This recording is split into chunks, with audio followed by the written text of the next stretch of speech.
এক বুজুর্গকে, এক যুবককে, এক বুজুর্গ আল্লাহর ওলি ওই যুবককে বলছিল, হে যুবক, অহংকার না করে ধীরে সুস্থে হাঁটো। যুবক তখন বলছিল, হে মিয়া, মা তারিফুনি, চেনেন আপনি আমাকে, আমি কে? কথা বলতেছে। তখন ওই বুজুর্গ বলছেন, হ্যাঁ চিনি তো তোমাকে, চিনি। ওকে বলে, চিনি তোমাকে, তুমি হলা সেই মানুষ যার প্রথম শুরু ছিল দুর্গন্ধযুক্ত নাপাক একটু বীর্যের ফুটা। তোমাকে চিনি আমি, ও চিরেই মৃত্যুর মাধ্যমে যে হয়ে যাবে দুর্গন্ধযুক্ত একটা পচা লাশ। তোমাকে চিনি আমি, যে এই হায়াতটুকু নিজের পেটে প্রতিদিন চলাফেরা করতেছে, বহন করছে কিছু নাফাক পায়খানা। এই হলে তুমি বড়াই করছো, তোমার আমি চিনি না। তুমি তো দুর্গন্ধযুক্ত নাপাক এক বীর্যের ফুটা ছিল, আর চোখ বন্ধ হলেই তুমি হয়ে যাবা দুর্গন্ধযুক্ত পচা লাশ। আর পেটে এখন তোমার আছে দুর্গন্ধযুক্ত কিছু পায়খানা, যার শুরু মাঝখান শেষ সবই দুর্গন্ধ। তার আবার অহংকার কিসে? তার আবার অহংকার কিসে? একজন বিশ্ববিখ্যাত খলিফা ছিলেন হযরত ওমর ইবনে আব্দুল আজিজ রাহমাতুল্লাহ আলাইহি, ইসলামের পঞ্চম খলিফা।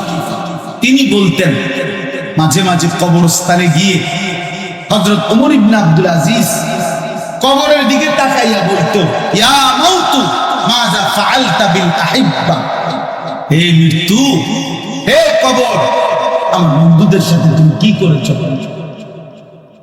আমার আপনজনদের সাথে তুমি কি করেছো বলো তো? আইনাল আহবাব, আইনাল আসদিকা, আইনাল জুল্লাস, আইনাস সাম্মা।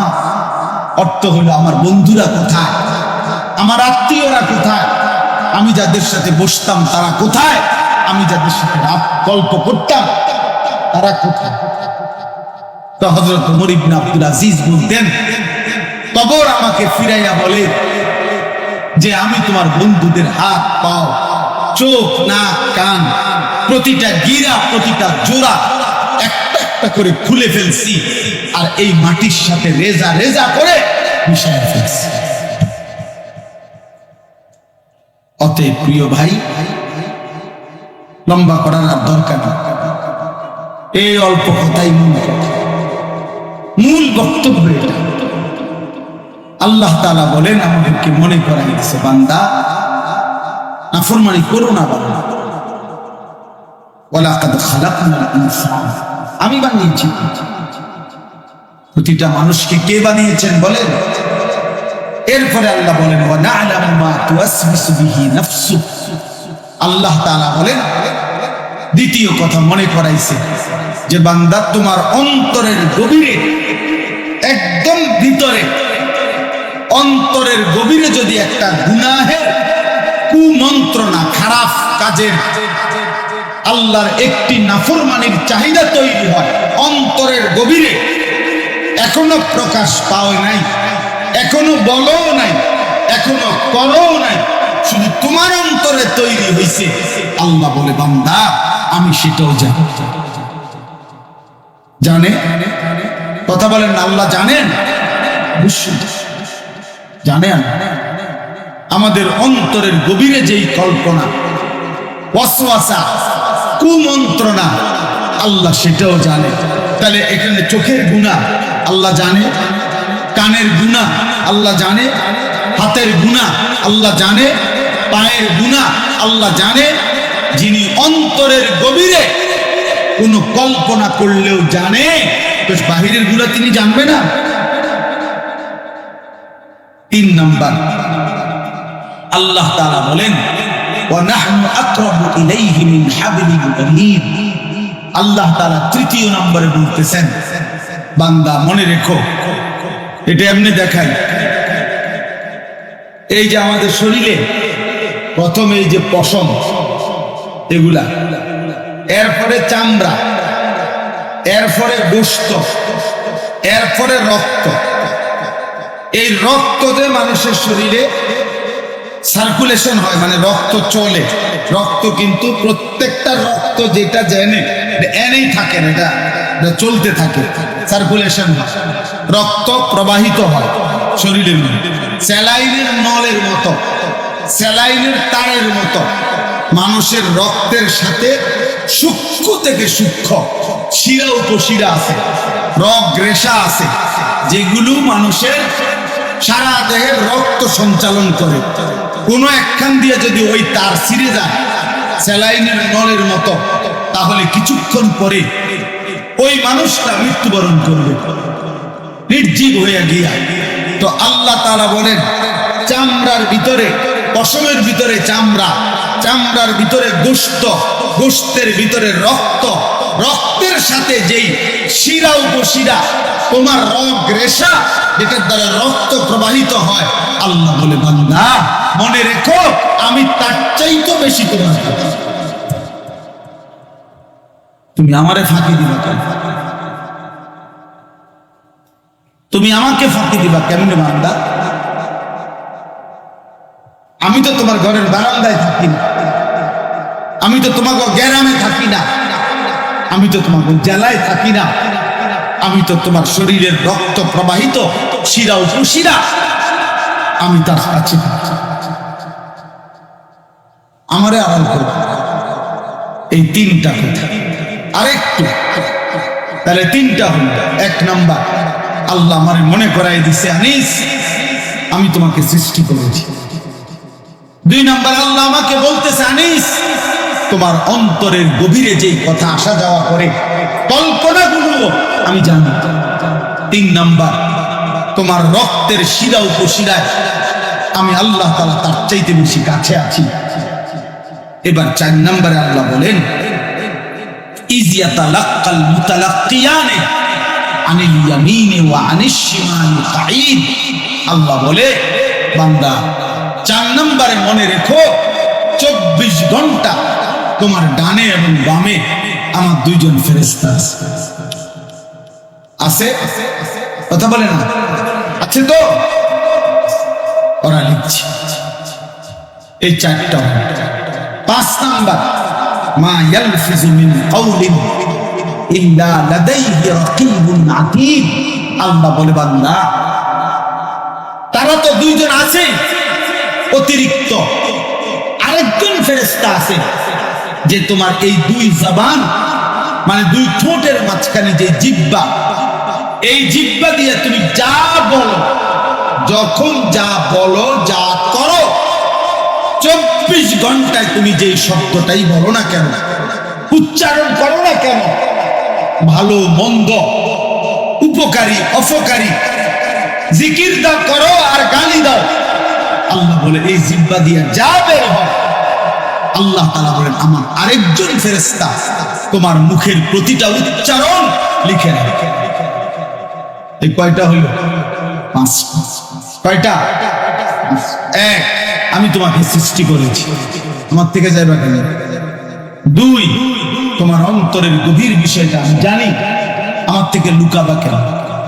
3, আমি তোমার রক্ত প্রবাহিত শিরা উপশিরা তার চাইতে বেশি নিকটে আছি, তুমি আমাকে লুকাবা কেন? 4, আমার দুইজন ফেরেশতা 24 ঘন্টা তোমার পাশে আছে, তুমি তাদের ফাঁকি দিলা কেন? 5, আমার একজন ফেরেশতা তোমার জবানের সমস্ত উচ্চারণ লিখে রাখতেছে, তাকে আড়াল করবা কেন? এবার আল্লাহ বলেন, শেষ কথা হলো এই, আল্লাহ তাআলা বলেন, ওয়াজাআত সাকরাতুল মাউত বিল হাক। বান্দা এই আমি দেখতেছি, আমি জানি, আমি তোমার কাছে আছি, আমার দুইজন ফেরেশতা, আমার একজন পৃথক জবানের কথা লেখার ফেরেশতা, এই পুরা তত্ত্বাবধানের ভিতরে আমি আল্লাহ তোমারে জানিয়ে দিলাম, তুমি কাজে লাগাও বা নষ্ট করো হায়াতটাকে, আমল করো কিংবা নাফরমানি করো, আনুগত্য করো আর অবাধ্যতা করো, তুমি মনে রাখো এই অবস্থাতেই একদিন তোমার ওয়াজাআত সাকরাতুল মাউত বিল হক, সত্য সত্য কাজে লাগাও আর বরবাদ করো। একদিন সত্যি সত্যি তোমার মৃত্যু যন্ত্রণা চলে আসবে, মৃত্যুর সময় হয়ে যাবে। আর প্রত্যেক মানুষের মৃত্যুর সময় সর্বপ্রথম তার একটা মৃত্যুর যন্ত্রণা শুরু হয়, এটারে সাকরাতুল মাউত বলে। এরপরে আজরাইল আইসা মালাকুল মউত তার জান কবজ করে। জান কবজের আগেই তার একটা মৃত্যুর যন্ত্রণা হয়। আল্লাহ বলে যালিকা মা কুনতা মিনহু তাহিদ, এই মৃত্যু যন্ত্রণা থেকেই বান্দা, এই মৃত্যু থেকে তুমি গত 40 বছর 30 বছর 60 বছর পলায়ন করতে চেয়েছিলে, কিন্তু সেই মৃত্যু যন্ত্রণা শুরু হবে। মৃত্যুর সময় আসলেই আসবে, হাসলেও মরে যাবা, কাঁদলেও মরে যাবা, সুখে থাকলেও মরে যাবা, দুঃখে থাকলেও মরে যাবা, রাজপ্রাসাদের অট্টালিকায় থাকলেও মরে যাবা, জীর্ণ কুঠির কুড়ে ঘরে থাকলেও মরে যাবা। জীবনে কোনোদিন দুঃখ যদি না পাও তবুও মরে যাইবা, জীবনে কোনোদিন সুখও যদি না পাও তবুও মরে যাবা। কোনোদিন যদি না হাসো তাইলেও মৃত্যু হবে, কোনোদিন যদি না কাঁদো তাইলেও মৃত্যু হবে। 4টা মহাদেশের মালিক হলেও মরে যাবে, কোনো কিছুর মালিক না হলেও মরে যাবে। প্রিয় বন্ধু, শুধু মৃত্যু না ভাইয়া, একটা সাংঘাতিক কথাই, শেষ কথাটা মনোযোগ দিয়ে শুনেন। সাকরাতুল মাউত মৃত্যু যন্ত্রণা, প্রত্যেক মানুষের মৃত্যুর যন্ত্রণা হবে, এটা আল্লাহর ফয়সালা। সে নবী হোক, উম্মত হোক, পৃথিবীর সর্বশ্রেষ্ঠ নেককার হোক আর পৃথিবীর সর্বশ্রেষ্ঠ কাফের হোক, নাফরমান হোক, মৃত্যু যন্ত্রণা সবার হবে। তিনি নবী হন আর উম্মত হন, মৃত্যু যন্ত্রণা সবার হবে। আমাদের প্রিয় নবী সাল্লাল্লাহু আলাইহি ওয়াসাল্লামেরও সাকরাতুল মাউত মৃত্যু যন্ত্রণা ছিল, বিশুদ্ধ হাদিসের মধ্যে আছে। ঈমানদারেরও মৃত্যু যন্ত্রণা হয়, নাফরমানেরও মৃত্যু যন্ত্রণা হয়।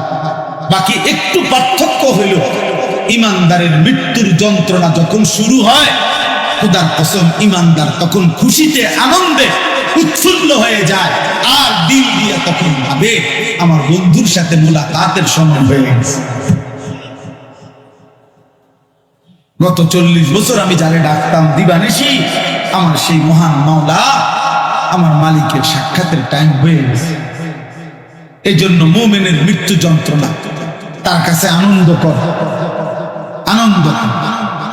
মজাদার, তৃপ্তিদায়ক। কারণ সে বুঝে এবার আমার মাহবুব, এবার আমার মাওলা, এবার আমার আল্লাহর সাথে আমার সাক্ষাৎ।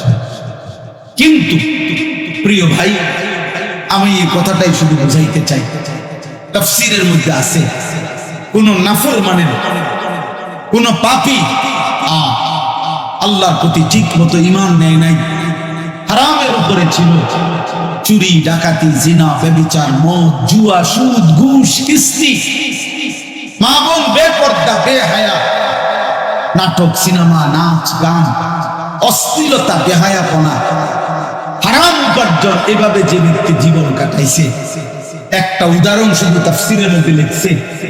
ভাইয়া, এই উদাহরণটা শুধু শোনো, ছেলেরাও, বাবারাও, আমিও। এই পৃথিবীতে যদি কেউ, কিতাবে লিখছে যে 900 বছর একটানা, মনে করেন কেউ পৃথিবীতে হায়াত পাইছে, 900 বছর, এই 900 বছর সে আল্লাহর নাফরমানি করছে, আল্লাহর অবাধ্যতা করে গেছে। কিন্তু 900 বছরে 1 সেকেন্ড কোনোদিন তার কষ্ট হয় না, কোনোদিন সে কোনো দুঃখ, কষ্ট, বেদনা পায় নাই। মনে করেন, ধরে নেন 900 বছরে কোনোদিন কষ্ট কাকে বলে, দুঃখ কাকে বলে, যন্ত্রণা কাকে বলে সে বুঝে নাই, সে বুঝে নাই। তার কসম, তাফসীরের মধ্যে লিখছে, এমন ব্যক্তি 900 বছর টানা নাফরমানি করে কিন্তু কোনোদিন যে এক বিন্দু কষ্ট পায় নাই, ওই ব্যক্তিরও 900 বছর পরে যখন মৃত্যুর যন্ত্রণা শুরু হবে, আল্লাহর কসম, কসম খোদার তাফসীরে লিখছে, 1 সেকেন্ডের মৃত্যু যন্ত্রণা শুরু হলেই ওই নাফরমান তার 900 বছরের দুনিয়ার বেঁচে থাকার হায়াত, সুখ আর আনন্দ 1 সেকেন্ডে ভুলে যাবে। কবরের আযাব পরে, জাহান্নামের আযাব পরে, হাসরের আযাব তো পরে মিয়া। এই মৃত্যু যন্ত্রণার এক সেকেন্ডেই সে তার সুখের দুনিয়া সব ভুলে যাবে। এজন্য 60 বছরও যদি নারী দেখো, ছবি দেখো, হারামের উপরে থাকো, আরাম কর, মৃত্যুর প্রথম সেকেন্ড তোমার দুনিয়া ভুলাই দেবে। মৃত্যুর প্রথম সেকেন্ড। ইমানদারের মৃত্যু যন্ত্রণাই যেখানে ভয়ানক, নাফরমানের মৃত্যু যন্ত্রণা কেন? আমার কাছে কিতাব আছে, জাআত সাকরাতুল মাউত বিল হক, আরবি কিতাব। এই কিতাবের নামে এটা। ওই কিতাবের মধ্যে লিখছে, নবীজির একজন বিখ্যাত সাহাবী হযরত আমর ইবনুল আস, ওনাকে জিজ্ঞেস করা হয়েছিল মৃত্যুর পূর্বে ওনার ছেলে আব্দুল্লাহ ইবনে আমর ইবনুল আস, ছেলেটাও সাহাবী ছিল। উনি জিজ্ঞাসা করছে যে আব্বা, আপনি তো নবীজির একজন বিখ্যাত সাহাবী, এই মৃত্যুর পূর্ব মুহূর্তে মৃত্যুর যন্ত্রণা সাকরাতুল মাউত আপনার কাছে কেমন লাগতেছে? নবীর সাহাবী বলতেছে, ইয়া বুনাইয়া কাআন্না জিবালাদ দুনিয়া আলা সাদরি ওয়া কাআন্নী আতানাফাসু মিন সাকবিল ইবরা। সাহাবী বলে, বাপ ছেলেরে আমার, মৃত্যুর এই পূর্ব মুহূর্তে সাকরাতুল মাউত মৃত্যু যন্ত্রণাটা আমার কাছে মনে হচ্ছে এই পৃথিবীর সমস্ত পাহাড় আমার বুকের উপরে চাপা দিয়ে রাখছে। কাআন্না জিবালাদ দুনিয়া আলা সাদরি, আর আমি যেন একটা সুইয়ের ছিদ্র দিয়া, সাকবিল ইবরা, সুইয়ের ছিদ্র দিয়া আমি যেন নিঃশ্বাস নিতেছি। আমার কাছে মৃত্যু যন্ত্রণা। হযরত নূহ আলাইহিস সালাম 950 বছর দুনিয়াতে ছিলেন, ঈমানদার নবী।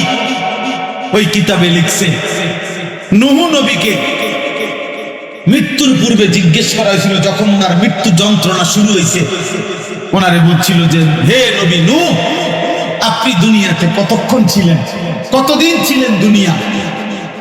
উনি বলছে, আমার মনে হইতেছে এক ব্যক্তির একটা ছোট্ট ঘর ছিল, যেই ঘরের 2টা দরজা, এক দরজা দিয়ে ঢোকে, আরেক দরজা দিয়ে বাইর হয়। উনি বলেন, আল্লাহর কসম, আমার মনে হয়েছে আমি যেন দুনিয়ার হায়াতে এতটুকু ছিলাম যে এই ব্যক্তির এই ঘরের এই দরজা দিয়ে ঢুকছি আর এই কদ্দুর আমার মনে হয়েছে। অথচ কয় বছর? উনি বলতেছেন আমার কখন? সাকরাতুল মাউতের সময়। প্রিয় ভাই, নবীর যদি হয় এমন, সাহাবার যদি মনে হয় এমন, তো তোমরা যারা নামাজ পড়ছো না দোস্ত, তোমাদের কি মনে হয়? হারামখোর আপনার কি মনে হবে? এই সুদখোর, কিস্তিখোর, হারামখোর, কেমনে মৃত্যুর ওই প্রথম সেকেন্ডের যন্ত্রণা কেমনে সইবে? আম্মা জান আয়েশা রাদিয়াল্লাহু তাআলা আনহা বলেন, রাসূলুল্লাহ সাল্লাল্লাহু আলাইহি সাল্লাম সাকরাতুল মাউতের সময় নবীজি সাল্লাল্লাহু আলাইহি সাল্লাম বারবার পানি দিয়া নিজের হাত মুবারক, নিজের চেহারা মুছতেছিলেন আর বলতেছিলেন, আল্লাহুম্মা আইন্নী আলা সাকারাতিল মাউত। নিষ্পাপ নবী, মাসুম নবী, এক যারা যার কোনো গুনাহ নাই, সেই নবী রাহমাতুল লিল আলামিন নবী, তিনি আল্লাহর কাছে বলতেছিলেন মৃত্যুর পূর্বে, আল্লাহ মৃত্যুর এই যন্ত্রণার মুহূর্তে আপনি আমার সাহায্য করেন। নবীজির দোয়া, এটা বিশুদ্ধ হাদিস। নবীজি বলতেছিলেন, বারবার কালেমা পড়তেছিলেন, লা ইলাহা ইল্লাল্লাহ ইন্না লিল মাউতি সাকারাত। আল্লাহ আপনি ছাড়া কোনো ইলাহ নাই। আল্লাহ মৃত্যুর বড় যন্ত্রণা, মাওলা মৃত্যুর বড় যন্ত্রণা। আপনি কে? আমাদের কি হবে ভাই? এই শেষ আমার, শেষ আমার। চাচারা, বাবারা, হ্যাঁ, আপনার আমল আপনি ঠিক করেন। 60 বছর বিড়ি খাইতে খাইতে কবরে যাইবে, একটা গরু জবাই করে গেরাম খাওয়াইয়া আমনের বেহেস্ত দিয়ে দিব। হ্যাঁ হ্যাঁ 41 দিনের দিন গেরাম খাওয়াইয়া 3 গরুর রূপে ভর করে আমনে বেহেস্ত যাবেন গা। কি ভাবছেন চাচা? মস্কারি নাকি? আখেরাত মস্কারি, আখেরাত খামখেয়ালি। আমনের 60 বছরের সুদ, আমনের 60 বছরের কিস্তি, আমনের 60 বছরের বিড়ি, আমনের 60 বছরের গালি, আমনের 60 বছরের টেলিভিশনের নাচ গান, আপনার 60 বছরের নাটক সিনেমা দেখা, আপনার 60 বছরের চা দোকানের আড্ডা, 40 দিন পরে মানুষ 200 মেহমানদারি কইরা খালাস বন্ধ, খালাস। খামখেয়ালি, হ্যাঁ খামখেয়ালি মনে করছে। আখেরাত, আখেরাতকে আমরা খামখেয়ালি মনে করছি। অসুবিধা নাই, ওটা মনে করছে অসুবিধা নাই, আমার ফুটাইতে আছে গরু জবাই করে গেরাম খাবার, গরুর ভিডিও বার করে উনি ব্যস্ত যাবেন। হ্যাঁ গরুর পিঠে করে ব্যস্ত চলে যাবে। দয়া করে ভাবতে শিখেন, দয়া করে ভাবতে শিখেন, দয়া করে ভাবতে শিখেন। আপনার ঈমান, আপনার আমল, আপনার সিজদা। আমি প্রত্যেক দিন বলি, আজকে ওই শেষ কথা বলে গেলাম।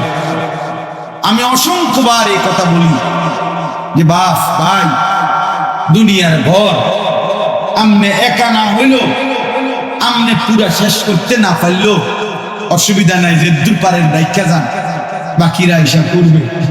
হয়তো দাদা ভিত বাইন্দা গেছে, বাপে আইসা হয়তো ছাদ ডালাই দিছে, এরপরে ফুতে আইসা চারিদিকের ইট গাইটা রুম দরজা জানালা সব ঠিকঠাক করে এখন থাকে। এরকম হইতে পারে যে 3 পুরুষ মিল্লা একটা বাড়ি হয়তো ঠিক করছে, মাটির উপরে দুনিয়ার ঘর তো এটা সাজাইতে পারে এমন। কিন্তু আমার শেষ কথা, কবর নামের ওই ঘর, মাটির নিচের যেই ঘর, আপনার ঘর যদি আপনি না সাজাইয়া যান, খোদার কসম আমনের ফুত নাতি সাজাবে না। গরুর গোশত আর ফার্মের মধ্যে দিয়া ফাঙ্গাস মাছ দিয়া আমনের কবর হইতো না কাকা। জি না, কিছু সওয়াব হইতে পারে, কিন্তু ফিডা আশা করা যায়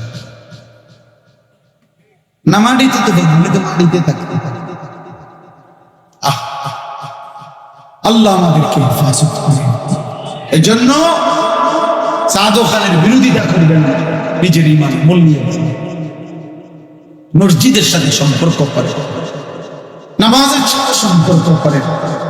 দুনিয়ার প্রয়োজন শেষ করতে পারতেন না, আমনে সত্য মিথ্যা সুদ ঘুষ কিস্তি দিয়েও আপনার সংসারের প্রয়োজন আপনি শেষ করতে পারবেন না। আপনি মরার পরেও সংসারের বহু খরচ বাকি থেকে যাবে।